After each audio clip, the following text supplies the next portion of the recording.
Bonjour à tous. Après la réalisation de la chargeuse à chenilles, la 42094, j'ai l'intention de la motoriser et de la commander avec l'application Lego, la Powered Up. Bon, je connais pas du tout cette application aussi, il faut que je la découvre, savoir l'utiliser et la programmer.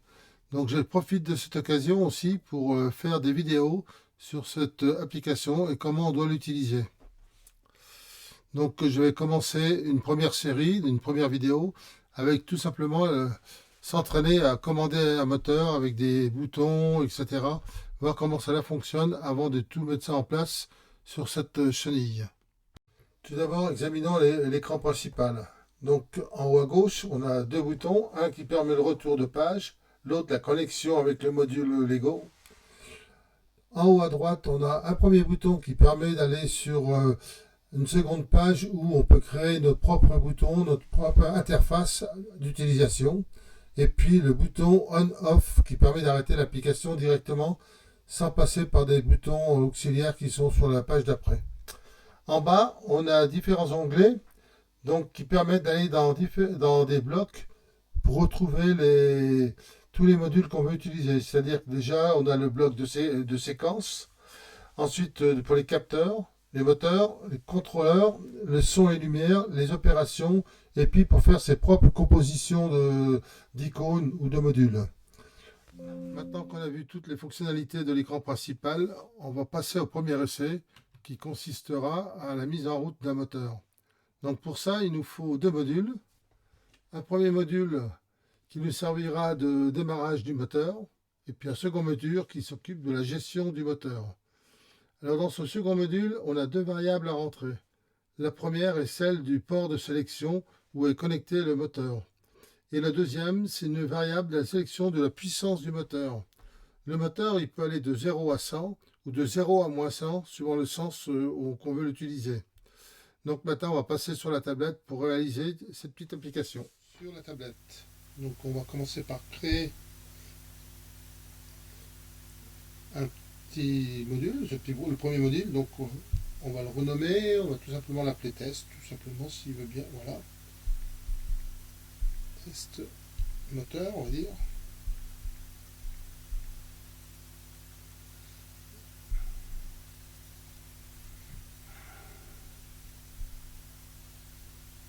Voilà, on va aller directement dans le codage.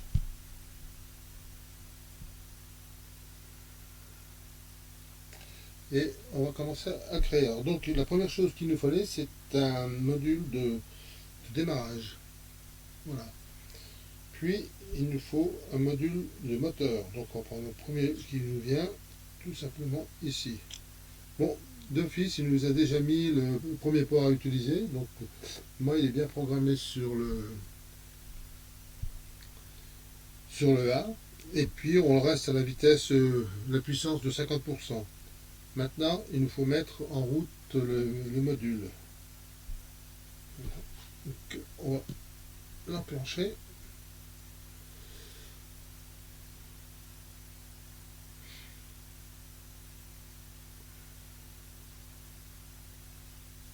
Voilà. Alors maintenant, il suffit de la mise en route. On va tout simplement le mettre en route depuis ici. On pourrait le mettre en route depuis le...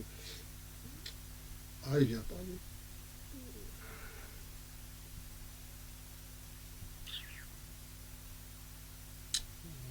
Bon, c'est un petit peu long, on y arrive. Donc on va le mettre en route depuis ce bouton-là.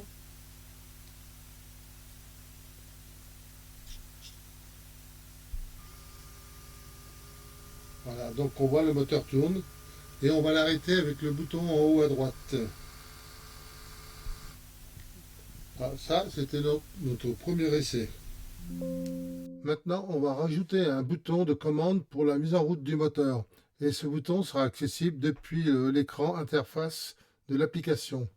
Donc pour cela, on a quelques modifications à faire.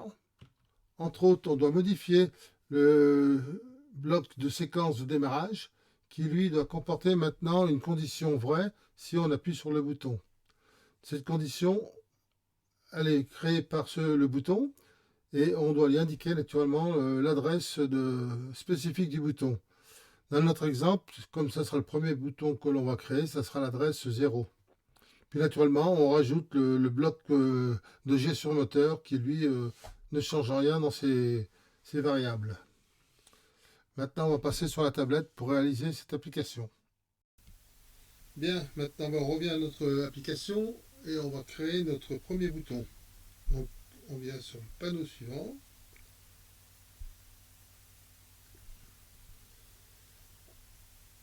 Et là, on va choisir notre bouton. Donc, comme c'est le démarrage, on va prendre un bouton vert, tout simplement.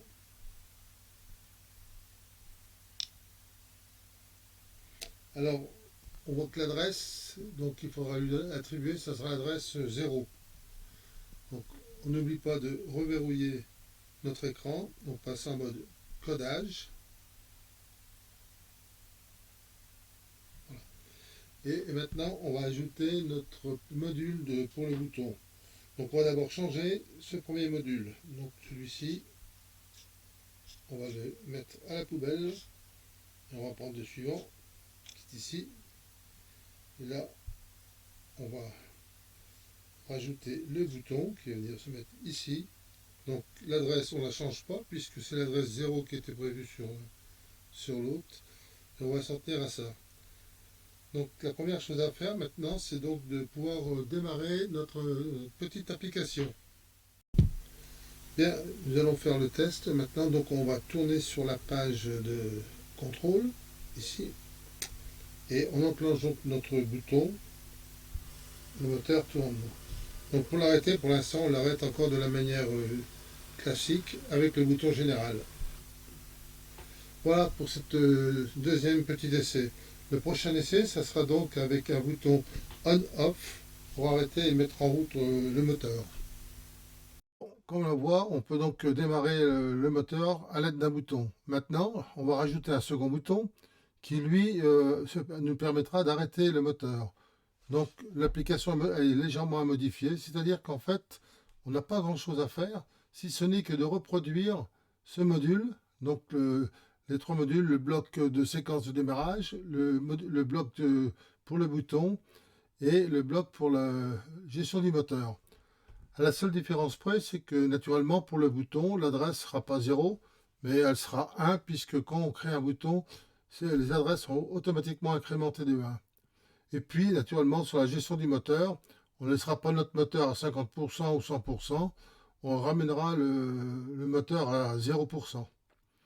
Voilà, maintenant, on va passer à nouveau sur la tablette pour réaliser tout ça. Deuxième bouton.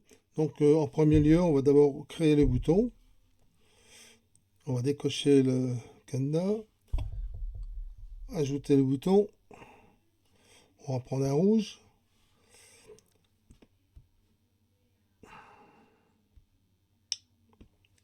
Voilà.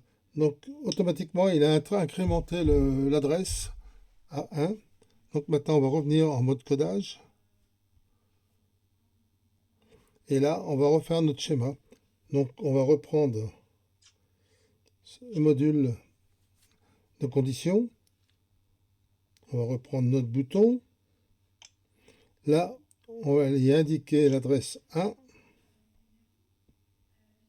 S'il veut bien venir.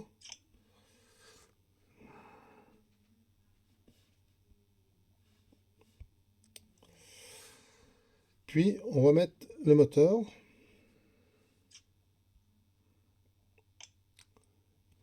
Et là, on va mettre le curseur à 0.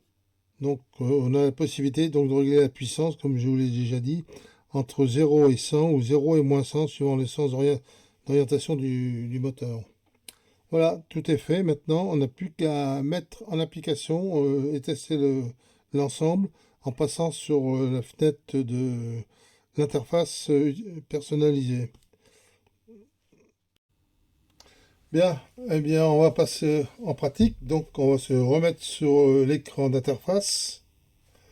Et là, donc, on va agir sur nos deux boutons. Donc, la mise en route. Donc, le moteur tourne bien. Nous allons l'arrêter maintenant. Voilà. On refait une mise en route. Un arrêt. Voilà, donc c'était notre troisième essai avec le moteur, avec un bouton on et un bouton off. Eh bien voilà, on est arrivé à la fin de cette première vidéo. La prochaine vidéo, on verra comment agrémenter l'interface utilisateur. Et puis si j'ai reçu les capteurs que j'ai commandés de proximité à temps, on fera des tests également avec ces capteurs couplés avec les moteurs. Voilà, allez, à bientôt.